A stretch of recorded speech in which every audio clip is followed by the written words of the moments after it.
He was the most feared man in New York, a shadow kingpin who could silence witnesses with a single nod. But the one silence Dante Moretti couldn't break was his own son's. For 6 years, the boy hadn't spoken, hadn't reacted, and hadn't connected with the world, or so Dante thought. The best doctors in Switzerland had called the boy a lost cause. But then came a Tuesday night at a crowded restaurant and a trembling waitress named Claire. Risking a bullet to the head for interrupting the Don, she didn't bring him wine. She pulled a strange, battered object from her apron. What happened next didn't just silence the room. It brought the Mafia lord to his knees and changed the underworld forever. The rain battered against the heavy glass windows of l'Orologio, Manhattan's most exclusive Italian restaurant, blurring the city lights into streaks of gold and charcoal. Inside, the air smelled of truffle oil, aged mahogany, and fear. Claire Dawson adjusted her apron, her hands trembling slightly as she tucked a stray lock of brown hair behind her ear. She had been working at l'Orologio for only 3 weeks, just long enough to know that when the manager, Mr. Bianchi, started sweating through his suit, trouble was walking through the door. "Claire!" Mr. Bianchi hissed, grabbing her elbow a little too tightly near the kitchen pass. "Table 1. You're on it tonight." Claire's stomach dropped. Table 1 wasn't just a table. It was a territory. It was permanently reserved for Dante Moretti, the head of the Moretti crime family. The papers called him the Roman Wolf. He was a man who owned half the ports in New Jersey and half the judges in New York. Rumor had it he had once broken a sommelier's fingers for spilling a drop of Barolo on his cuff. "I thought Marcus was serving table 1, Claire whispered, glancing at the senior waiter, who was currently hiding in the wine cellar, pretending to organize inventory. "Marcus is indisposed," Bianchi said, wiping his forehead with a handkerchief. "You're the only one left. Just pour the water, take the order, and for the love of God, do not look him in the eye for longer than a second. And the boy, just ignore the boy." Claire frowned. "The boy, his son, he brings him sometimes. The kid is defective. Just stay away from him." Before Claire could ask what defective meant, the heavy oak doors at the front of the restaurant swung open. The ambient chatter of the restaurant, usually a dull roar of deal-making and gossip, was severed instantly. It was as if someone had sucked the oxygen out of the room. Dante Moretti walked in. He was taller than he looked in the paparazzi photos, wearing a charcoal suit that probably cost more than Claire's entire year of rent. His face was hard angles and cold composure, his eyes dark and scanning the room for threats. Flanking him were 2 bodyguards, massive men, whose suits strained against their shoulders. But Claire's eyes were drawn to the small figure trailing behind Dante's long strides. It was a boy no older than 6. He wore a miniature version of his father's suit, but it looked uncomfortable on him. His dark hair was combed severely to the side, and his eyes, wide, dark, and incredibly expressive, darted around the room frantically. He wasn't walking with the confident stride of a mafia prince. He was stumbling, his hands clamped over his ears, as if the silence of the room was actually a deafening scream.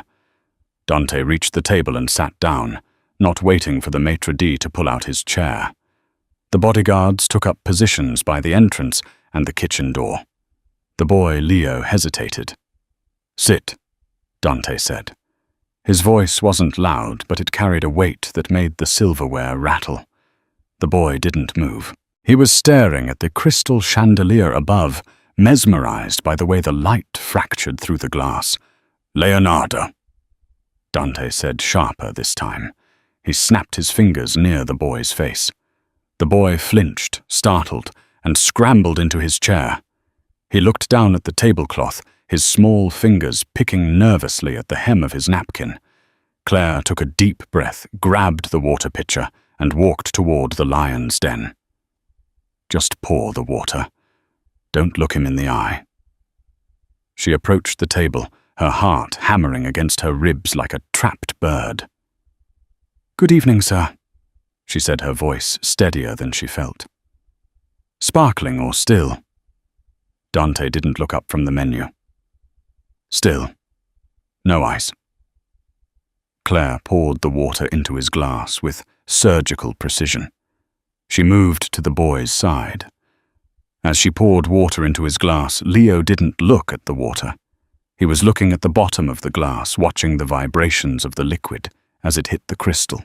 He reached out and touched the base of the glass, feeling the hum of the pour. "Stop that!" Dante snapped at his son. Leo didn't react. He kept his finger on the glass, his head tilted, feeling the resonance.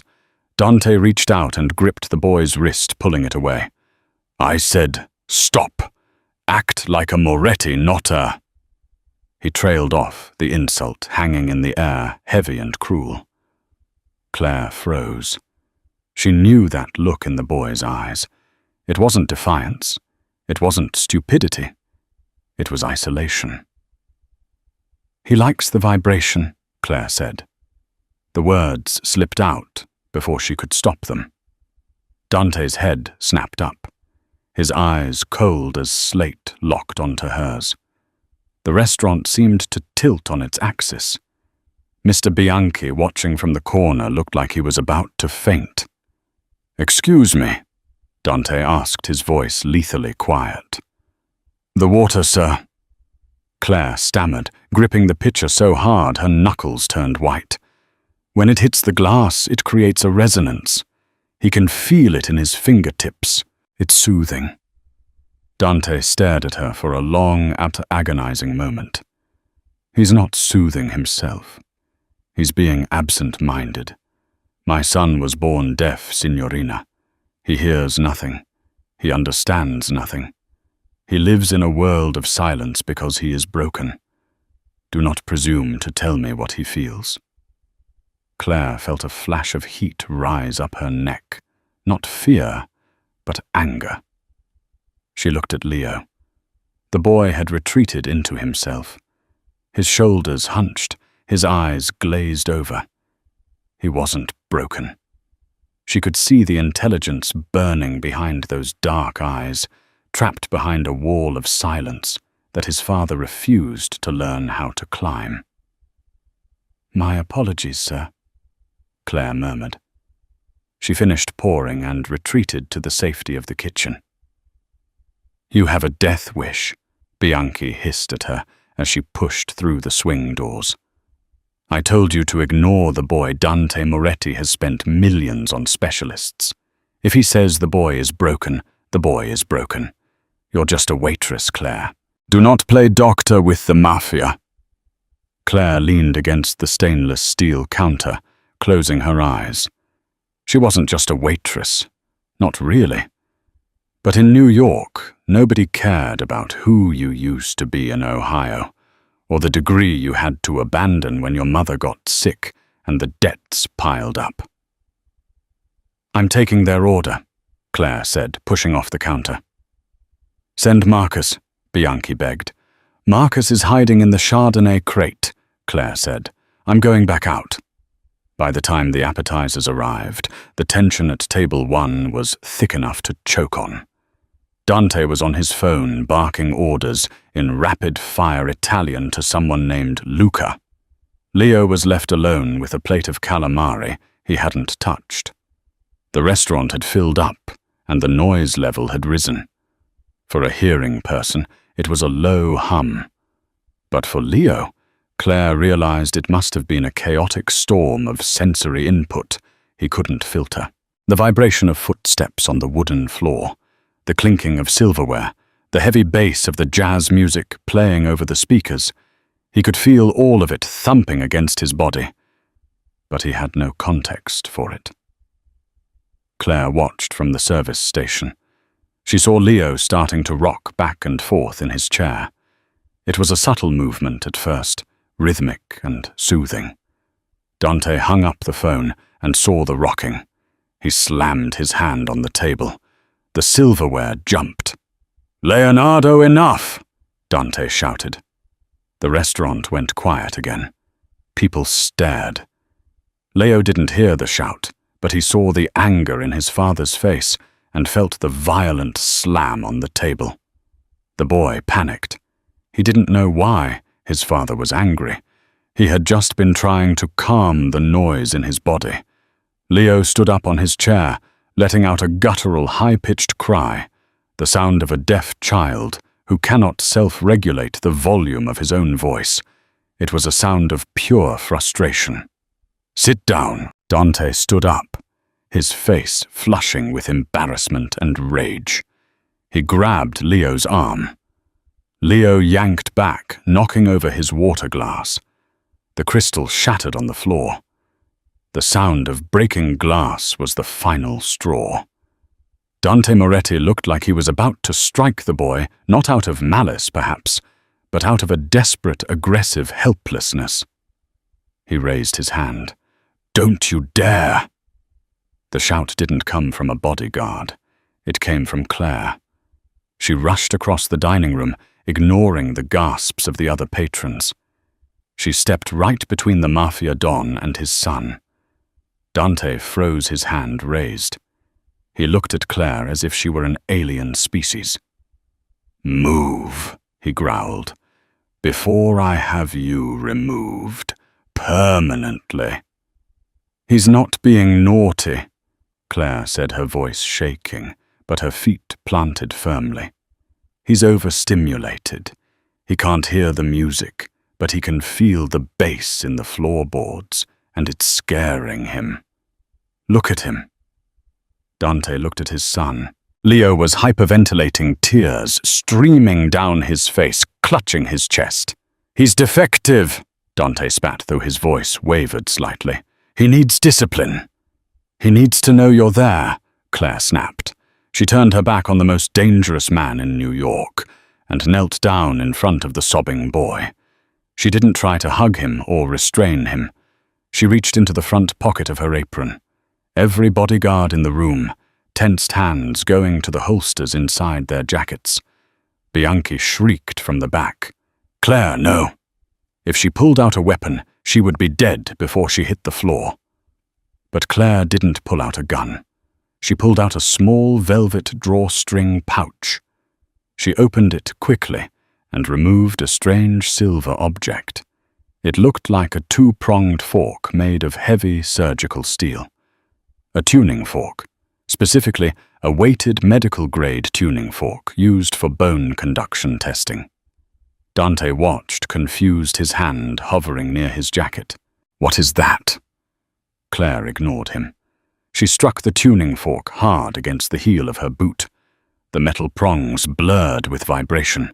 She held the base of the fork up. Leo, tears in his eyes, flinched away. But Claire gently, slowly pressed the stem of the vibrating fork against the boy's collarbone. The effect was instantaneous. Leo gasped. His eyes went wide. He stopped crying immediately. The strong, pure frequency vibrated through his bones, bypassing his damaged ears and resonating directly in his inner ear. For a boy living in a world of muffled chaos, this was a clear, singular, beautiful sensation. A pure note. Claire struck it again and placed it on his elbow. Leo laughed. It was a rusty, unused sound, but it was a laugh. He reached out with trembling fingers and touched the fork. Claire smiled, tears pricking her own eyes. She struck the fork again, and this time she placed the stem against the wooden table. She gestured for Leo to put his hand on the wood. Leo placed his small palm flat on the table. He felt the hum. He looked up at Claire, his eyes shining with an intelligence that had been locked away for 6 years. He tapped the table, then tapped his chest. "I feel it." Claire lifted her hands. She didn't use standard American sign language. She used a modified tactile signal. She touched her chin, then moved her hand toward him. "Thank you." Leo clumsily mimicked the motion. The silence in the restaurant was total, but this time it wasn't a fearful silence. It was a stunned reverence. Claire stood up slowly and turned to face Dante. The Mafia Don was pale, all the color drained from his face.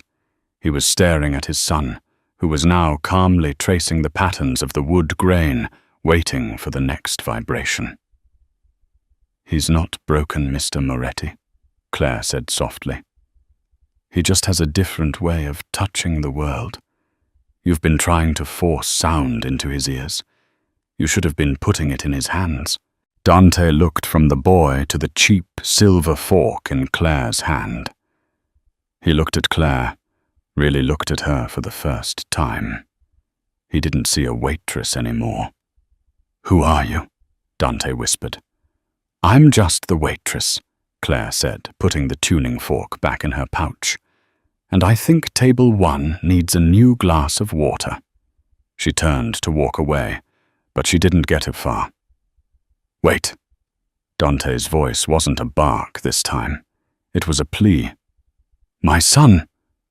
Dante swallowed hard, his mask of cruelty slipping to reveal a desperate father.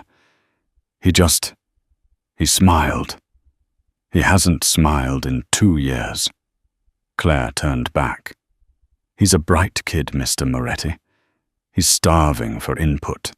He's not ignoring you. He's bored because no one is speaking his language." Dante stepped closer to her, invading her personal space. The scent of expensive cologne and gun oil filled her nose.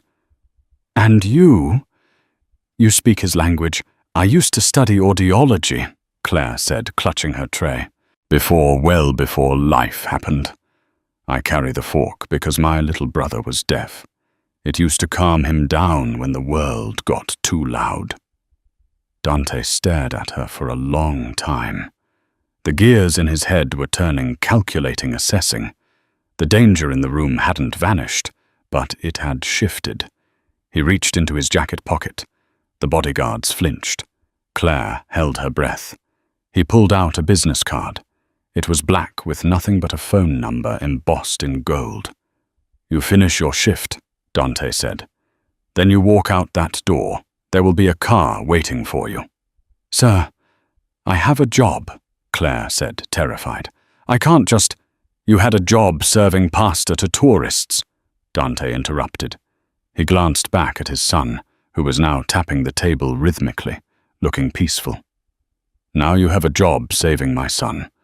Don't make me ask twice, Claire." It wasn't a request. It was a summons.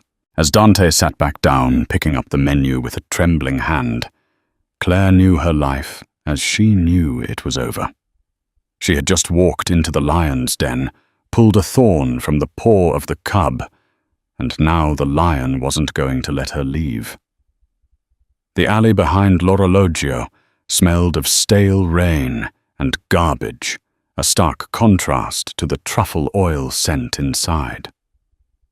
Claire stood by the metal exit door, clutching her purse against her chest as if it were a shield. It was 11:30 p.m. Her shift was over. Mr. Bianchi had practically shoved her out the door, pressing an envelope of cash into her hand, her final wages, and whispering, "Good luck, Claire. Don't look back." He looked at her like she was a ghost, someone already dead. A black SUV sat idling at the curb, its windows tinted so dark they looked like polished obsidian. The engine purred with a low, menacing rumble. As soon as the metal door clicked shut behind her, the back door of the SUV swung open. A man stepped out. It wasn't Dante.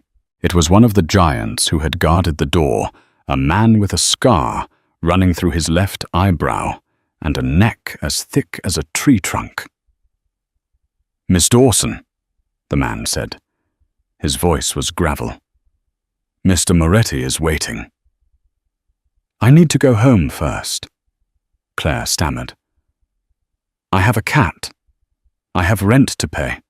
I didn't agree to move in." The man didn't blink. "Your rent has been paid for the next year. The cat is being collected by a pet service as we speak and will be transported to the estate. Get in the car."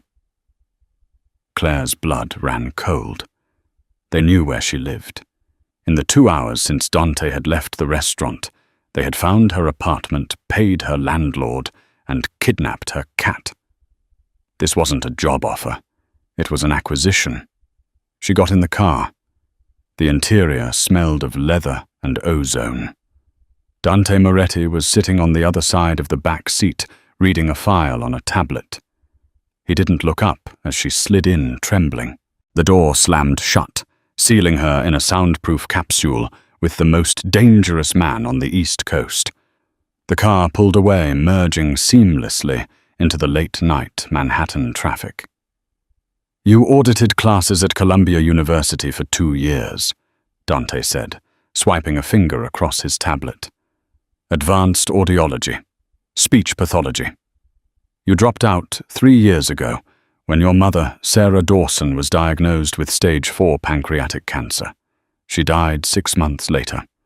You were left with $40,000 in medical debt." Claire stared at him, her mouth agape.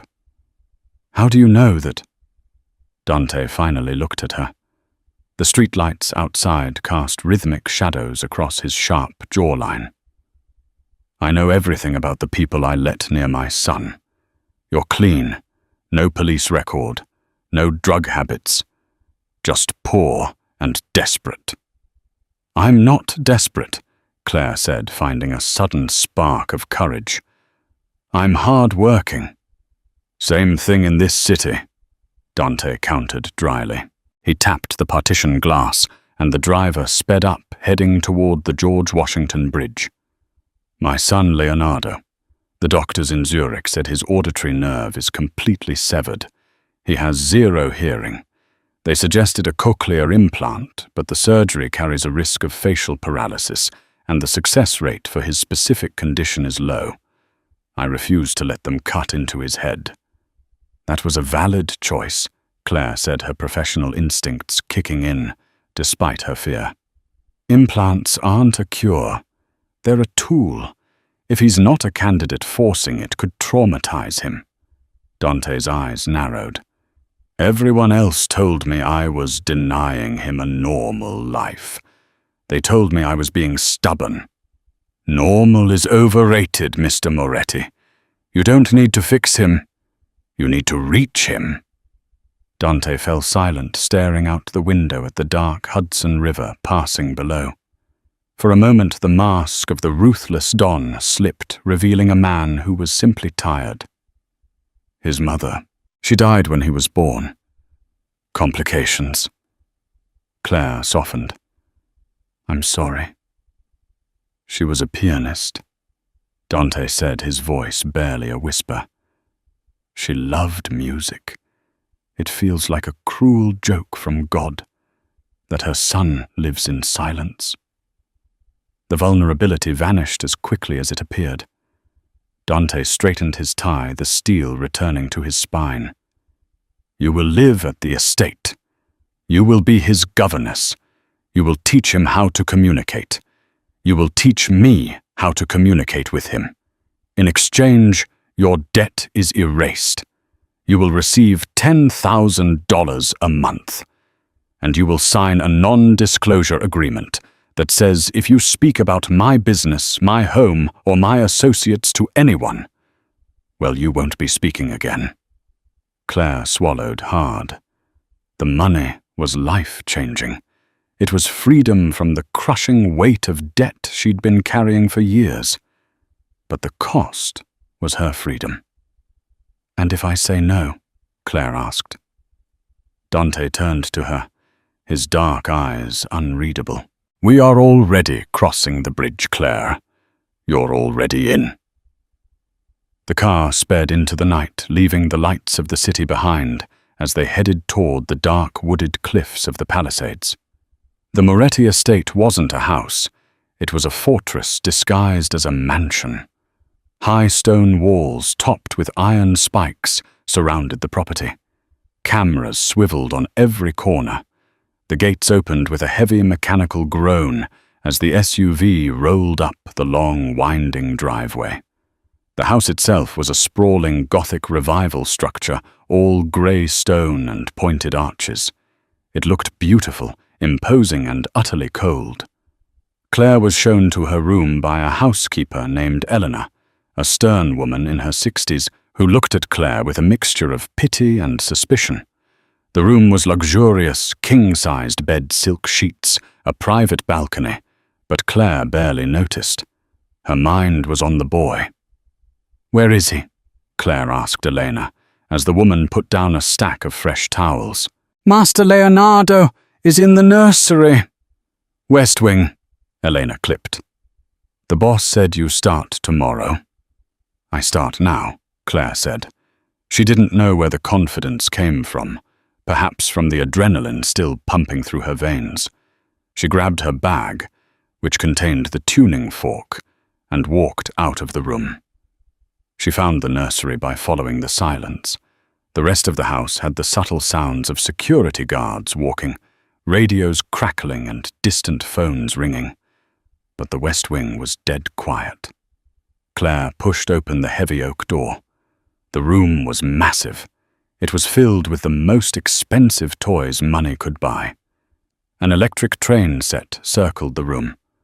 A robotic dinosaur sat in the corner. A high-end television was mounted on the wall playing cartoons. Leo was sitting in the middle of the floor, his back to the door. He was surrounded by a pile of Lego bricks. He wasn't building anything.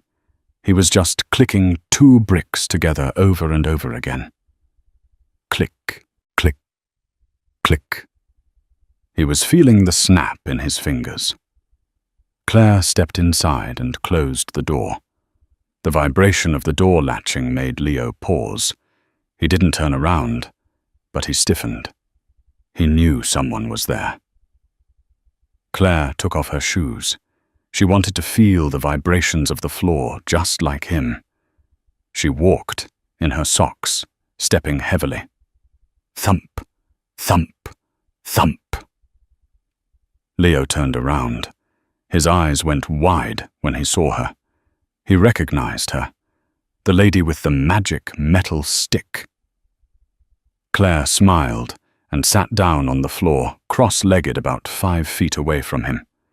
She didn't wave. She didn't speak. She waited. Leo watched her warily. He held up a red Lego brick. Claire reached into her pocket.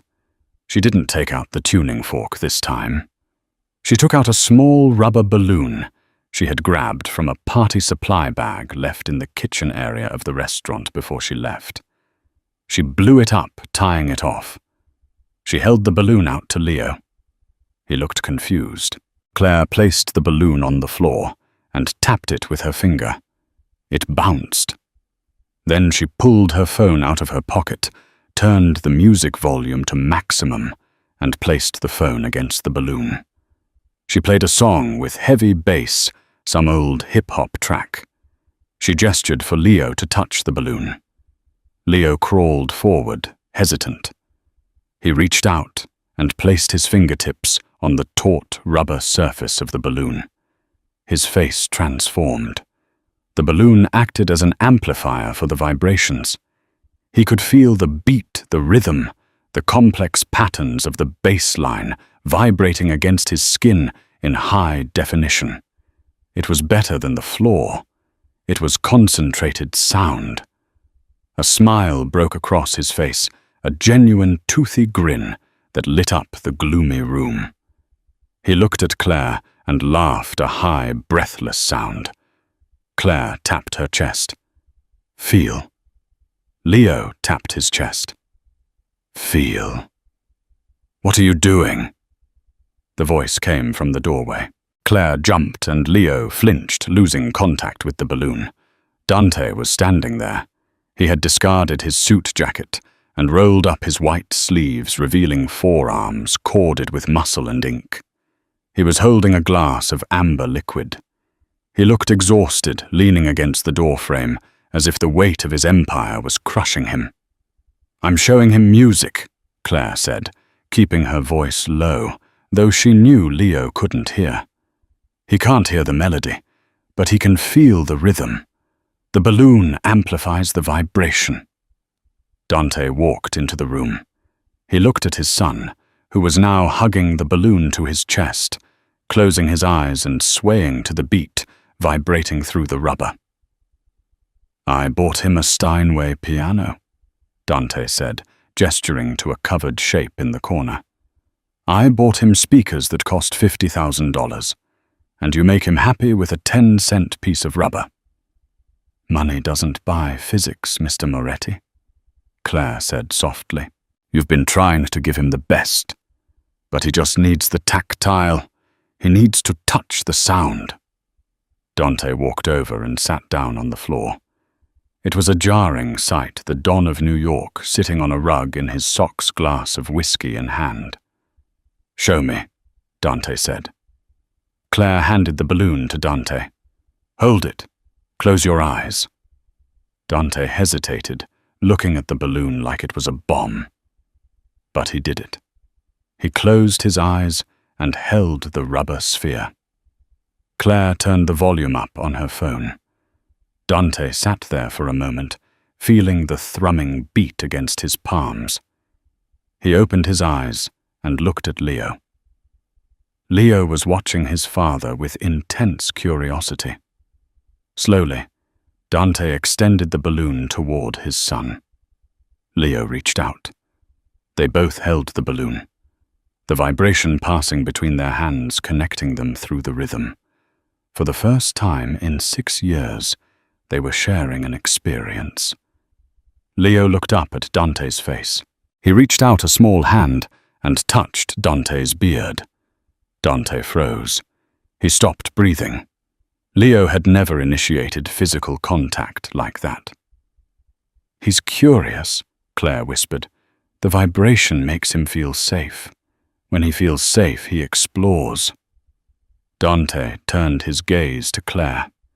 His dark eyes were intense, stripping away her defenses. There was a heat in them that made her breath hitch. It wasn't just gratitude. It was intrigue. It was the look of a man who had found something rare and didn't know whether to protect it or destroy it. "You stay," Dante said, his voice rough.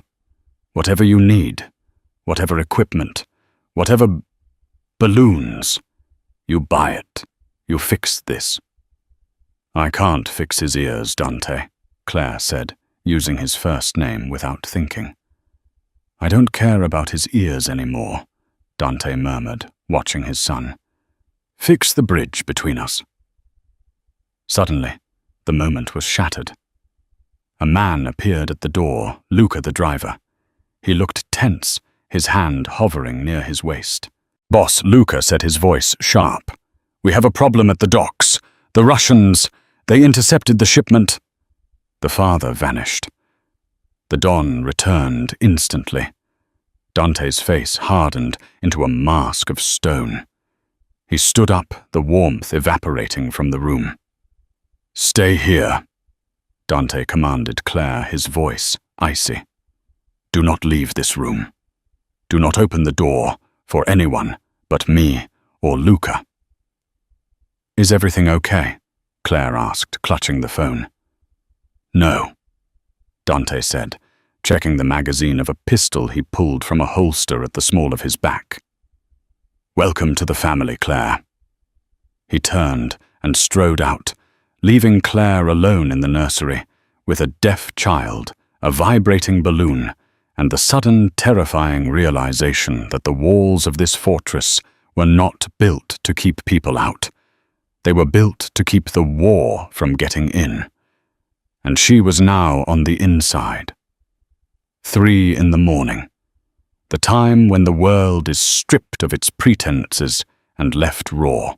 Claire sat in the library of the Moretti estate, a leather-bound book open on her lap, though she hadn't turned a page in an hour.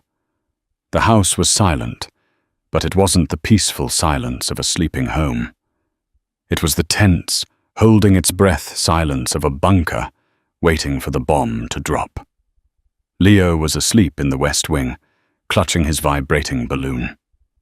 He slept soundly, immune to the thunder rolling outside, immune to the sirens wailing in the distance. Claire envied him that peace. She heard the front door open. It wasn't the heavy mechanical groan of the main gates this time. It was the quiet click of the service entrance. Then a heavy thud, like a sack of flour, hitting the marble floor. Claire dropped her book and ran into the hallway.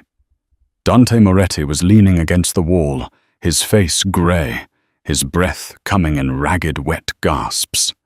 His pristine white shirt was ruined, the entire left side soaked in a dark, spreading crimson stain. Luca, the driver, was trying to hold him up, but Dante was a big man, and he was sliding down the wallpaper. "Get the doctor," Luca grunted, struggling under the weight. "No doctor." Dante wheezed, his teeth gritted. "No hospitals. Too much heat. The police are already swarming the docks." "You're bleeding out, boss," Luca shouted. "Bring him to the kitchen," Claire ordered. Her voice was surprisingly steady. She didn't feel steady, but panic was a luxury she couldn't afford. "The lighting is better, and there's vodka and boiling water." Dante looked up, his eyes hazy with pain. "Claire, go to bed." "Shut up and walk," she snapped. They dragged him into the industrial-sized kitchen. Luca hoisted Dante onto the stainless steel island. Claire immediately went to work. She grabbed the shears from the knife block and cut away the ruined shirt. The wound was ugly, a jagged graze across his ribs and a deep puncture in his upper deltoid. A bullet had passed through, missing the bone, but tearing through muscle. It wasn't fatal, but he had lost a lot of blood. "I need a suture kit," Claire said. "Does this fortress have a first aid kit, or just guns?" "Cabinet above the fridge," Luca said, rushing to get it. Claire washed her hands, scrubbing them until they were pink. When Luca returned with a tactical medical kit, she took over. "This is going to hurt," she told Dante. Dante looked at her. He was sweating, his hair plastered to his forehead. "I've had worse." "Doesn't mean this won't sting." She poured alcohol over the wound. Dante hissed, his back arching off the table, the muscles in his abdomen contracting violently.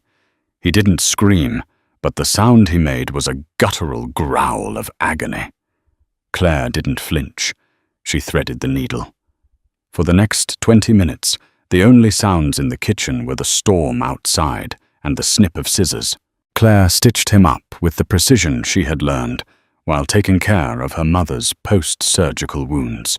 Her hands, usually so gentle when teaching Leo sign language, were firm and efficient.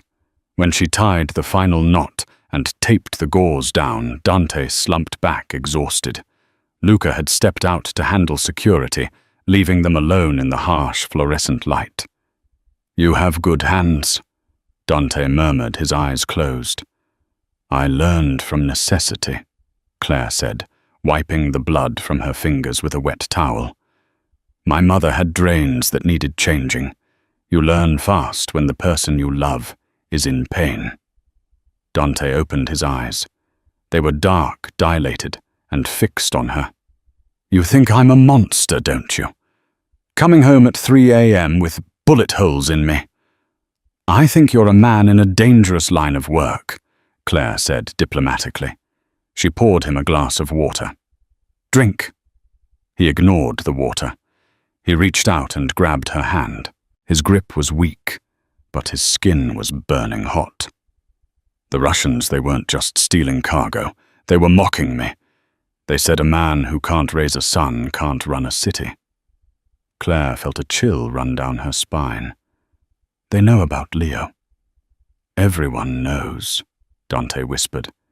In my world, a weakness is a target. They think he makes me soft. They think because he can't hear, he's useless. He's not useless, Claire said fiercely. He's brilliant. Yesterday he learned the sign for hungry and play. He organized his blocks by vibrational density. He's smarter than half the men you employ. Dante pulled her hand closer, pressing it against his chest, right over his beating heart. Make him strong, Claire. Teach him, because if something happens to me, the wolves will come for him, and they won't show mercy. Claire looked down at the Mafia Don. In this light, stripped of his suit and his bravado, he wasn't a kingpin. He was just a terrified father bleeding on a kitchen table. I won't let anything happen to him, Claire promised. And I won't let anything happen to you either. You have to stay alive to see him grow up. Dante looked at her lips. The air in the kitchen shifted. The smell of antiseptic and blood faded, replaced by a sudden electric tension. He pulled her slightly closer. Claire leaned in, her heart hammering against her ribs. Boss! Luca burst back into the kitchen, phone in hand. Claire jumped back, her face flushing. Dante groaned, the moment shattered. What? Dante barked, pain and irritation lacing his voice. We found out who gave the Russians the route. Luca said, his face pale. It wasn't a leak at the docks. It was from the house. Dante sat up, ignoring the pain in his shoulder. His eyes turned into shards of ice. Who? We don't know yet, Luca said, but the encrypted comms came from inside the estate. Dante looked at Claire, then at the ceiling toward where his son was sleeping.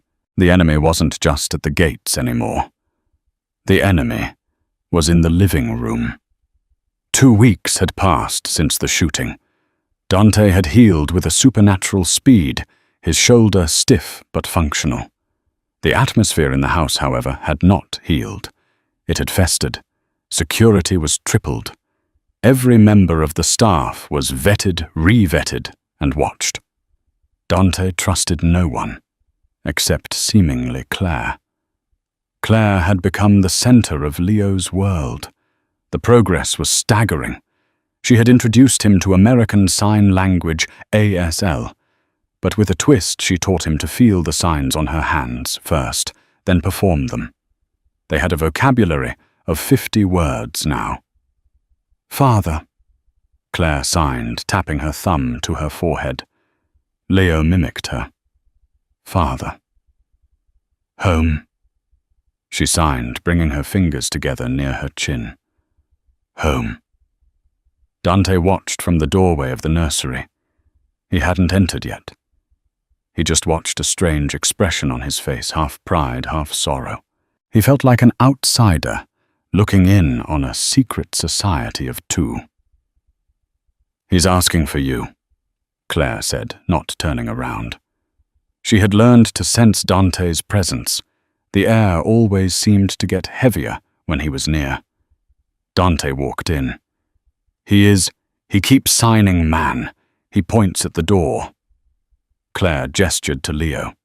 Leo saw his father and scrambled up.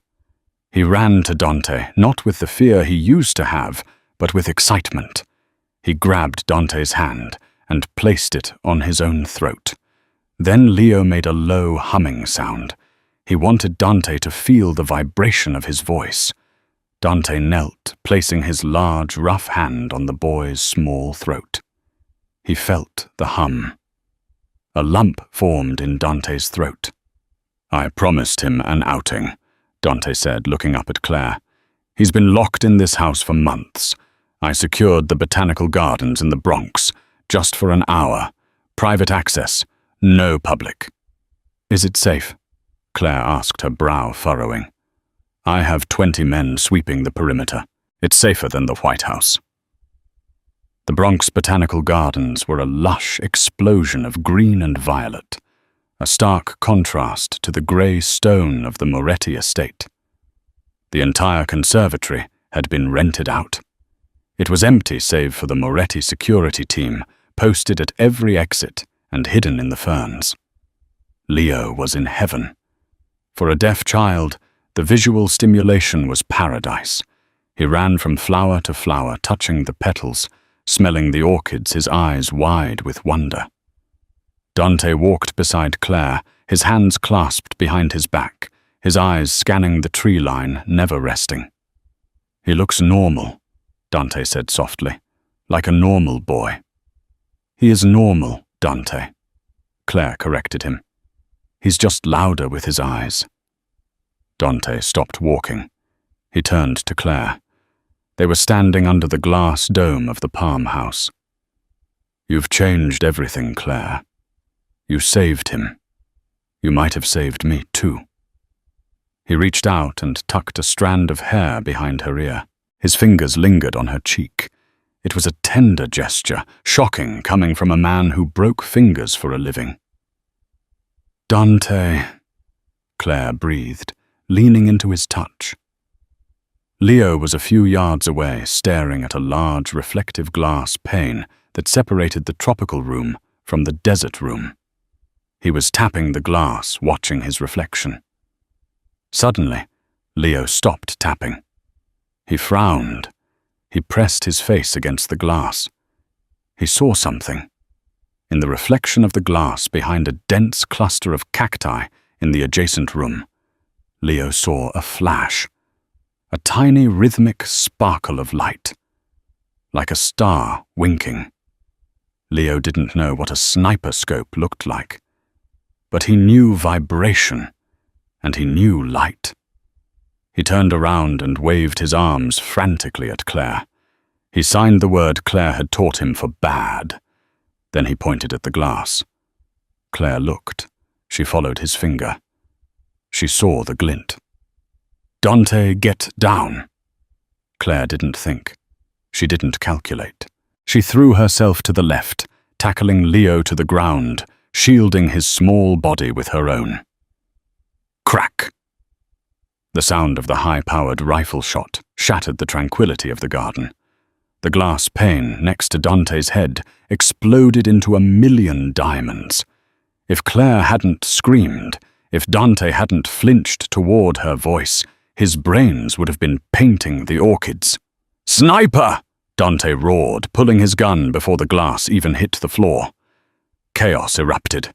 The security team swarmed, shouting orders. 2 more shots rang out, digging divots into the stone path inches from Claire's boots. "Stay down!" Dante screamed, firing blindly toward the upper ridge of the glass ceiling where the shot had come from. He grabbed Claire and Leo by the collars of their shirts and dragged them behind a large concrete planter. Leo was crying not because of the noise, but because he could feel the terrifying vibrations of his father's shouting and the concussions of the gunfire slamming into the ground. "They're inside," Dante hissed, checking his ammo. "How the hell are they inside?" "The glass!" Claire gasped, checking Leo for injuries. Leo saw the light in the glass. Dante looked at his son. The boy was shaking, clutching Claire's arm. Then Dante's phone buzzed. Not a call, a text. He glanced at it. It was a message from an unknown number. "The boy is the anchor. Cut the anchor. The ship sails free. V." Dante's face went white. Whiter than when he had been shot. "V," he whispered. "Vinny. Vincenzo Vinny Moretti. His cousin, his underboss. The man who was currently heading the security detail at the North Gate. The man who had held Leo when he was a baby. "It's Vinny." Dante growled, a sound so full of betrayal and rage it sounded inhuman. "He sold us out. He thinks if Leo dies, I'll be free to lead the family without distraction." "We have to move," Claire said, spotting movement on the upper walkway. "They're flanking us." "No," Dante said, standing up. He looked like the devil himself. "You take the boy. You run to the service exit. Luca is there." "What about you?" Claire cried. Dante looked at his cousin Vinny, who was now visible on the balcony, holding an assault rifle, looking down at them with a sorrowful expression. "I'm going to have a family reunion," Dante said. He stepped out from behind the planter, fully exposed, raising his weapon. He didn't look back. "Run! Claire, run!" Claire grabbed Leo, lifted him into her arms and sprinted. She didn't look back at the gunfire. She didn't look back at the man she was falling in love with. She ran for the boy's life, while behind her, the glass house turned into a killing jar. The service exit of the Botanical Gardens was a blur of rain and adrenaline. Claire burst through the metal doors, clutching Leo to her chest, just as Luca's black SUV screeched to the curb. "Get in!" Luca roared, the tires smoking as he floored the accelerator before the door was even fully shut. Claire threw herself into the back seat. "Where is Dante?" she screamed, grabbing Luca's shoulder. "He's still in there. He stays to clean the mess," Luca shouted over the roar of the engine, weaving through traffic with terrifying speed. "If he dies a boss. If the boy dies, the line ends. Sit back." Claire slumped against the leather, pulling Leo close. The boy was trembling violently, unable to hear the sirens wailing behind them, but feeling the terrifying erratic vibration of the speeding car. Desperate Claire reached into her pocket. Her hands shook as she pulled out the tuning fork. She struck it hard against the seatbelt buckle and pressed the stem against Leo's sternum. The pure, steady hum flooded the boy's system, a lifeline in the chaos. Leo's breathing hitched, then slowed. He looked up at Claire, his dark eyes wide. "Dad." He signed a shaky hand, tapping his forehead. Claire swallowed a sob, kissing his hair, holding the singing metal against him, until the fear began to fade. Back in the shattered ruins of the Palm House, the air was thick with gunpowder. Dante Moretti moved through the foliage like a panther bleeding from a cut on his cheek, his eyes fixed on the upper walkway. "Come out, Dante," Vinny's voice echoed from above. "Don't make this harder. You know I'm right. The boy is a liability. A deaf Don. It ends the Moretti line. I did this for you." Dante crouched behind a fern. "You call it distraction, Vinny," he shouted back. "I call it legacy." "Legacy?" Vinny laughed bitterly. "He can't even hear the order to kill a man. He doesn't need to." Dante stepped out into the open, his arms spread wide, exposing himself to his cousin's rifle. "Take the shot, Vinny. If you care about the family so much, kill the head and wear the crown." Vinny hesitated, unnerved by Dante's calm. He tightened his finger on the trigger. Click. Vinny froze, staring at his jammed weapon. "You never checked your gear," Dante said, his voice cold and final. "You relied on the noise. You never learned to listen to the silence." Dante raised his pistol. One shot rang out, deafening in the glass enclosure. Vinny crumpled over the railing, falling into the tropical undergrowth. Dante lowered his gun, looked at his cousin one last time, and turned away. He had a family to get to. The safe house was a glass fortress, perched on a cliff overlooking the Atlantic. 4 hours had passed. Claire paced the living room, terrified, while Leo slept on the sofa. Suddenly the front door chimed. Claire spun around, grabbing a heavy brass candlestick. The door opened, and Dante stood there. He was soaked, bruised, and looked like he had walked through hell. But he was alive. "Dante," Claire whispered, dropping the weapon. He crossed the room in 3 strides, pulling her into a crushing embrace. He smelled of rain and iron. "He's gone," Dante murmured into her hair. "It's over." "I thought you weren't coming back," Claire sobbed. Dante pulled back, cupping her face. I couldn't die. I couldn't leave him. I couldn't leave you. I'm just the governess Dante. No, he growled softly. You are the anchor. You're the only one who heard my son when I was deaf to him. He kissed her, a desperate, passionate seal of survival. As they broke apart, a rhythmic thump-thump sounded on the floor. Leo was standing there, stomping his foot. He pointed to Dante, then to Claire. Then he brought his 2 index fingers together and hooked them. Connect. Dante laughed, a sound of pure relief. He scooped his son up, pulling Claire in with them. Yes, Leo, he said. Connected. 6 months later, the grand ballroom of the Plaza Hotel was packed with New York's elite. The 5 families were in attendance, whispering rumors that Dante Moretti was stepping down because of his defective son.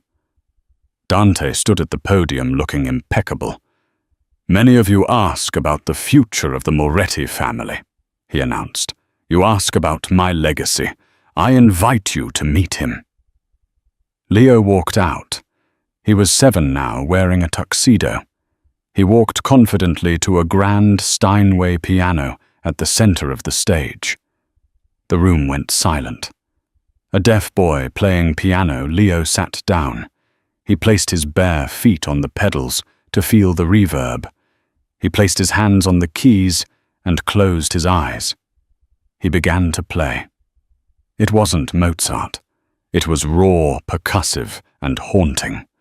Leo slammed the bass keys, feeling the heavy vibrations shake his body, and fluttered the high notes to feel the sharp staccato in his fingertips.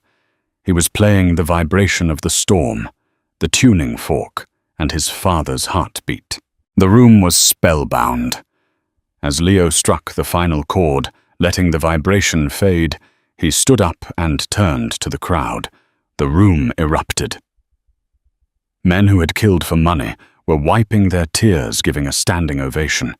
Leo couldn't hear the clapping, but he saw the people standing. He felt the floor shaking with their approval. He looked to the side. Claire was there, crying happy tears, signing applause. Dante walked out, his face beaming with ferocious pride. He placed a hand on Leo's shoulder. The Moretti family does not listen to the noise of the world, Dante declared. We make our own sound. Dante took Claire's hand on one side and Leo's on the other. The mafia boss, the waitress, and the boy who lived in silence stood united. Dante had stopped trying to fix his son, and in doing so, his son had fixed him. The silence was no longer empty. It was full of love. And that is the incredible story of how a simple tuning fork and a brave waitress changed the fate of the most dangerous family in New York. It reminds us that sometimes the people we think are broken are actually just operating on a frequency we haven't learned how to tune into yet. Dante thought he needed to cure his son's silence, but what he really needed was to learn how to listen to it. If this story touched your heart, please hit that like button. It really helps the channel grow. Don't forget to share this video with someone who needs a little hope today, and subscribe and ring the bell so you never miss a powerful story like this one. What would you have done if you were Claire? Let me know in the comments below. Thanks for watching.